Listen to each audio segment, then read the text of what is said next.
Hey guys, my name is Nikki and I want to welcome you here to Carry Grace. Today, I have Kat, who is a Flylady expert.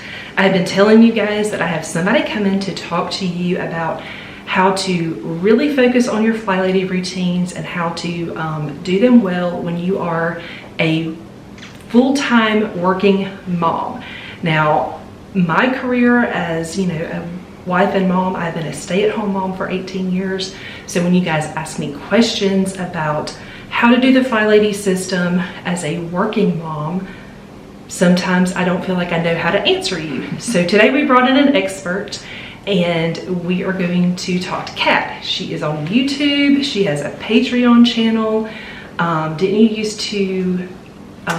I used to be a mentor for Flylady, the actual Flylady Marla Silly's group. Yes, so she has been around for a long time doing all the things. Like I said, she is our expert.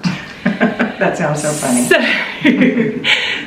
So today I want her to just kind of give you guys just her tips and tricks and things that she would tell you if you were just kind of sitting here talking to her, how she could encourage you to continue with the Flylady system and what to do as you're on your Flylady journey in your own home.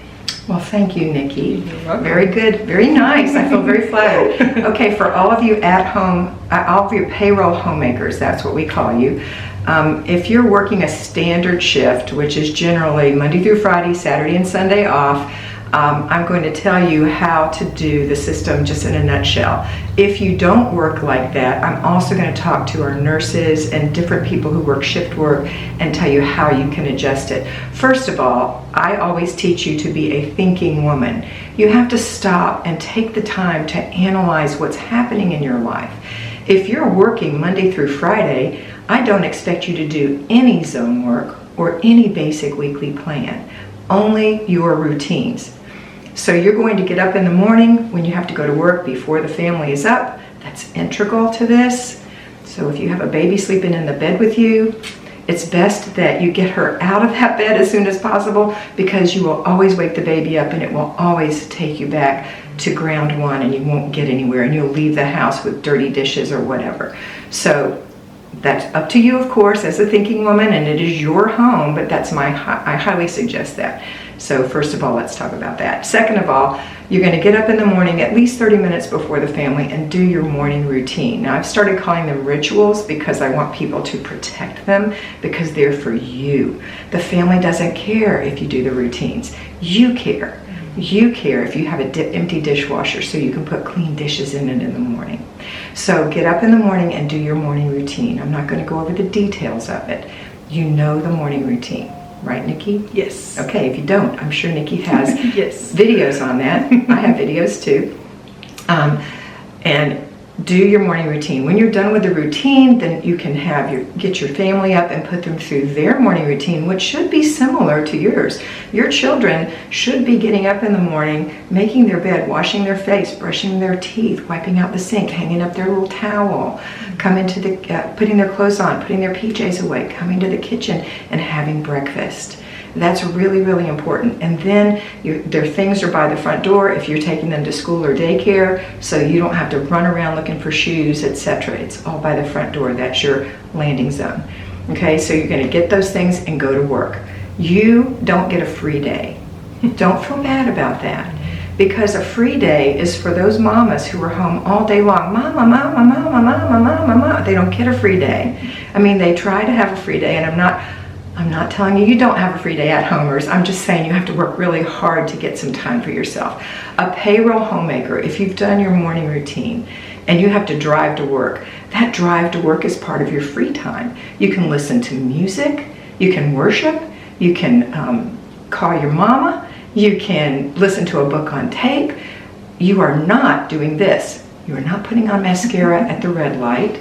You are not worried about these people who are pressing all around you, and you're not pressing on everybody else because you're late. You left on time. You're that composed woman. You're the woman across the room. But you can be if you do your morning routine and enjoy your drive to work.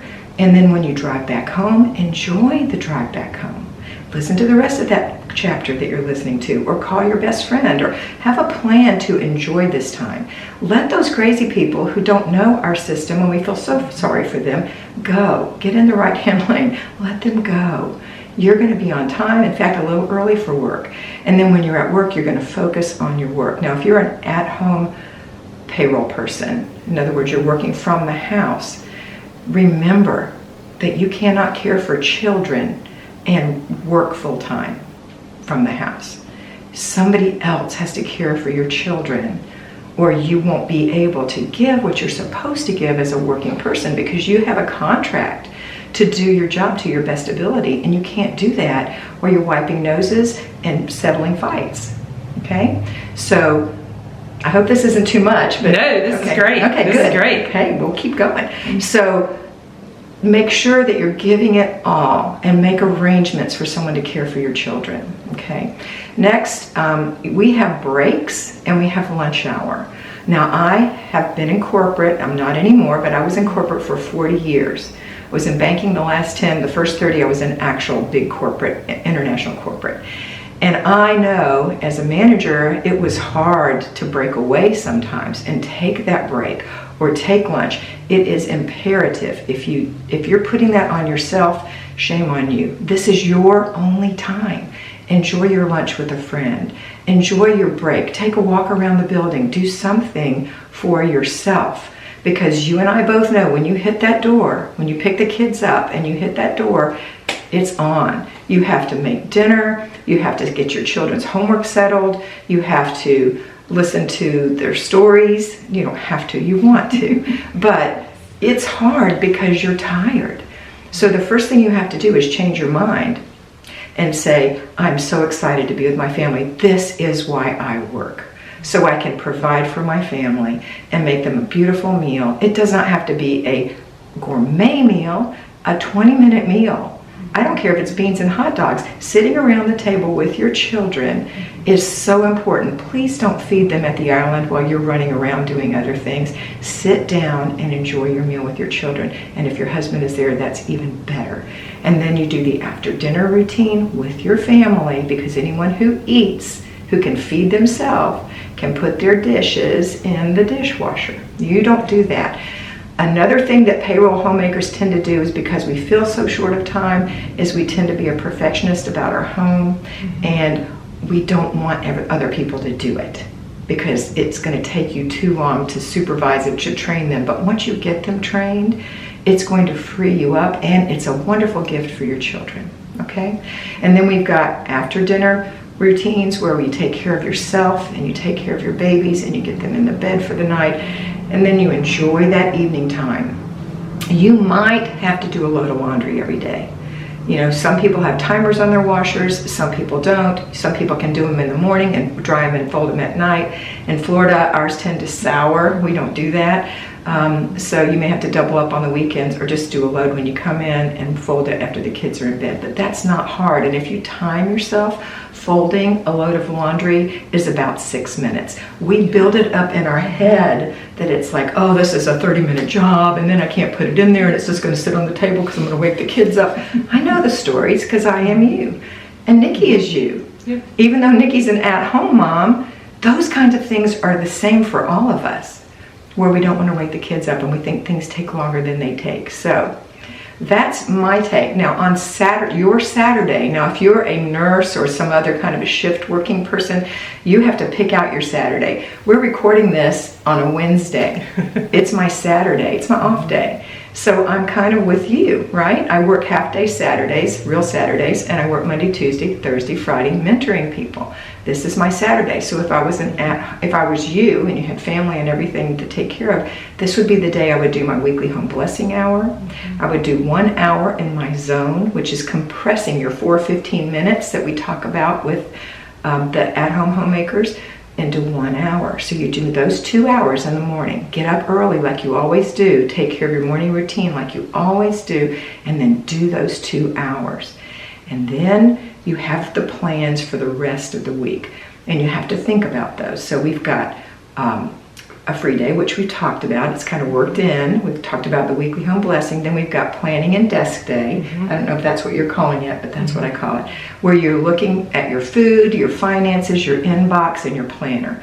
That's a quiet time. For payroll homemakers, I recommend Sunday afternoon, or what is the equivalent of your Sunday afternoon, where it's quiet.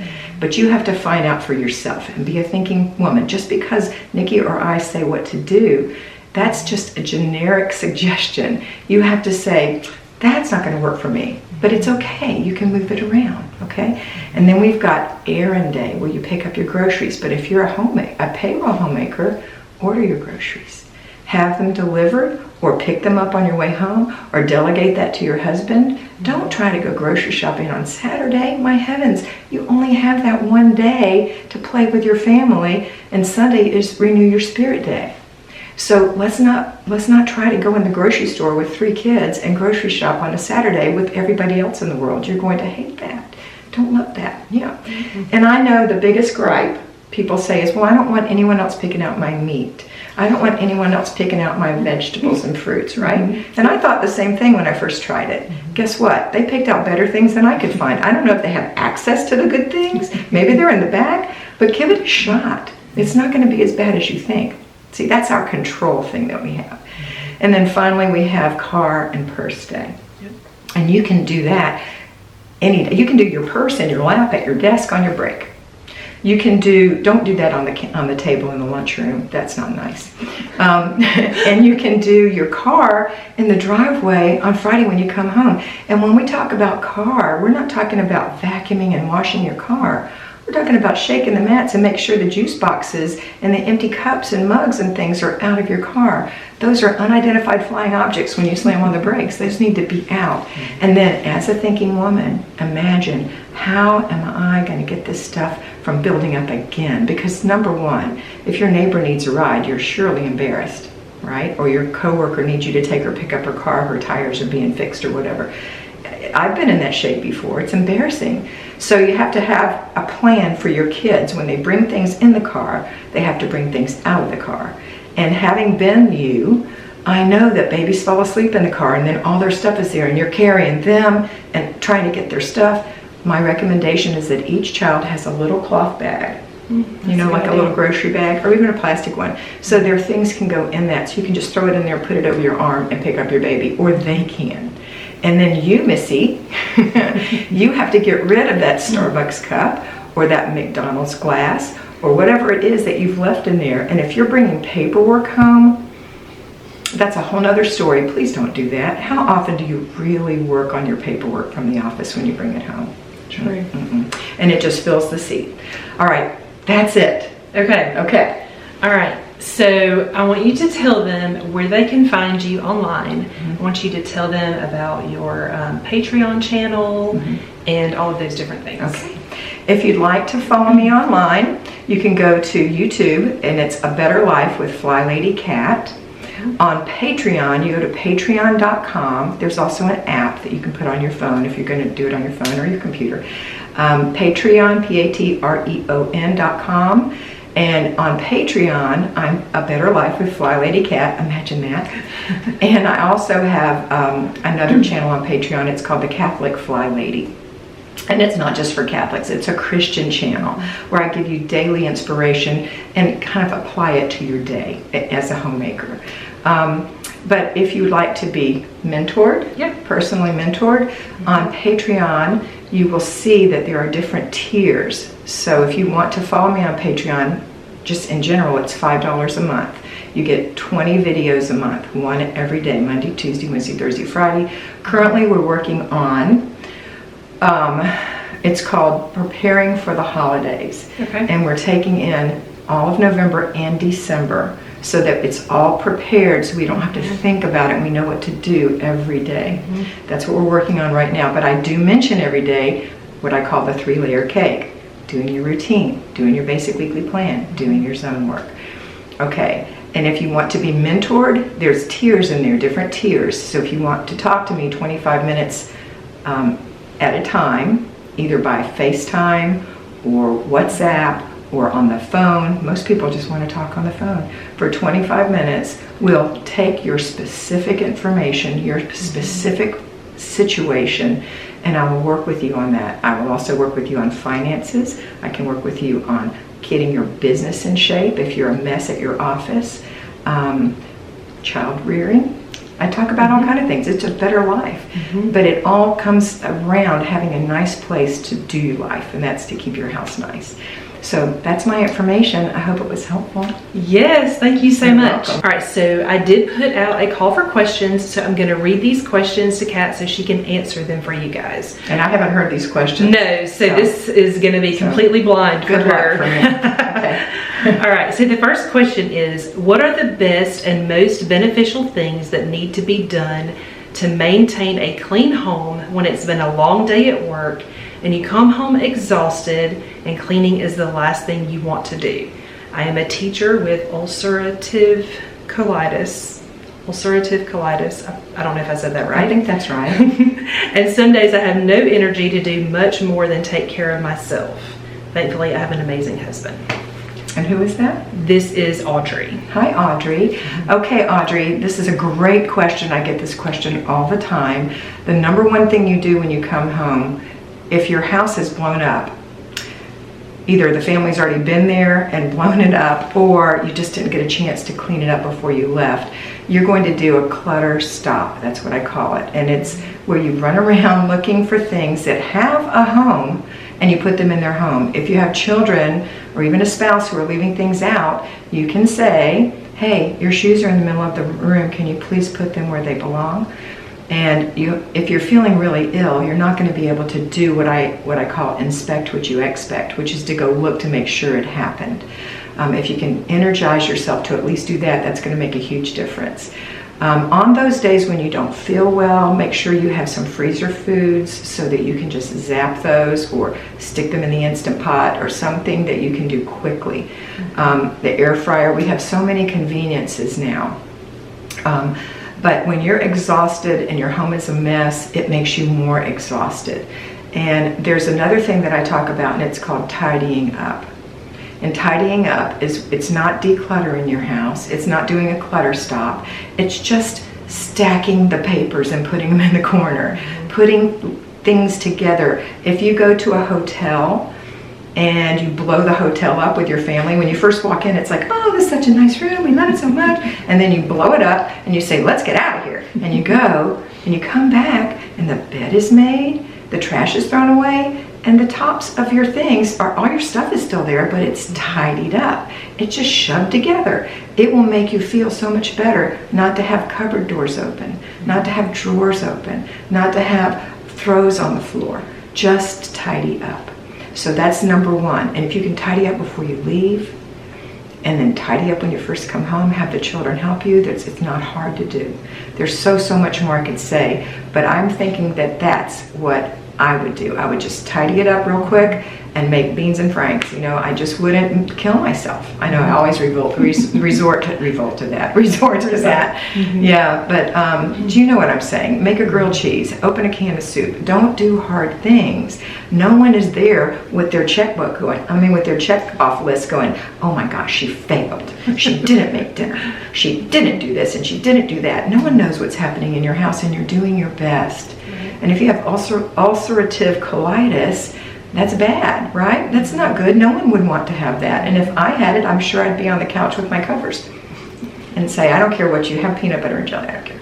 I mean, I'm so proud of you for wanting to know what to do. And I know that your life is going to get better if you continue to follow this program. Great answer. That's a long one. That was a long one. Sorry. It's okay. Okay, so the next one, and I'm looking forward to your answer on this one. Okay, oh gosh. I'm prone to whining. Mm-hmm. Strategies for getting over that default. Mm-hmm. My before bedtime routine is pretty solid, but the rest is an issue. Wow. Who is that? That is Dana. Whiny Dana. Whiny Dana. Hi, Dana. Okay, Dana. Good job. The before bed routine is the cornerstone of everything. If you're truly doing your before bed routine, that means that you've run your dishwasher. That means that your clothes are laid out. That means that you got yourself ready for bed. That means that you're ready for the next day. And so that's great. I think a lot of our whining is self-pity because we feel like we're a martyr and that we do everything and no one else does anything. That's just my 70-year-old mind saying that's probably what that is, because that's what it was with me and anyone else I knew. We tend to whine when we think no one's helping. So again, change your mind. When you change your mind, you change everything. And if you take care of yourself by doing your routines, those things that you're forgetting to do or not wanting to do, those are self-care. I know that might sound a little selfish, but we need self-care. So in the morning, when you do the morning routine, which is making your bed, making sure you look good, your clothes are on, your pajamas are put away, the toilet and the sink are swished and swiped, you've gone in the kitchen, you put your dishes away, you've made a little cup of coffee, that's your morning routine. You've set yourself up for a great morning, because now there won't be dishes everywhere, because now the dishwasher's empty. Put your dish in the dishwasher, please, right? Firm but kind. Do those things, and then you're not going to have a big giant mess before you leave for the office. And I'm assuming this is a working person asking this question, but even if you aren't, those routines are critical to keep us from whining, because we don't want to whine and we don't want to feel like a martyr. But you won't if you can be firm but kind with your family. Don't be a pushover. Don't be a doormat. It's easy to say, hard to do if it's a lifetime habit. But you have to stop that. You're the CEO of your home. You are not a martyr. Everyone can do things. If your child is big enough to ride a bike or balance on a scooter or any of those wonderful things they do, they're big enough to do their laundry, to clean their room. You don't have to do everything. I hope this helps you. Okay, great. I love that answer. Sometimes you have to let other people help you. And I think that is a good way to look at that. All right, thank you guys so much for watching. I feel like this was such a good way to close out this series. I hope you have enjoyed it. This has been the series Back to Basics with the Flylady System. So thank you guys so much. If you have any questions, please leave them down below. Also, make sure that you find Kat online, find her on her YouTube channel. If you are interested in being mentored by her, look her up, find her. She is a wealth of knowledge. Hey, when you do come to my channel, make sure you put in the notes and the comments that you came from Nikki's channel, Carry Grace, so I know who you are and where you came from. Thank you guys so much for watching. If you enjoyed today's video, please give it a thumbs up, and I will see you guys soon.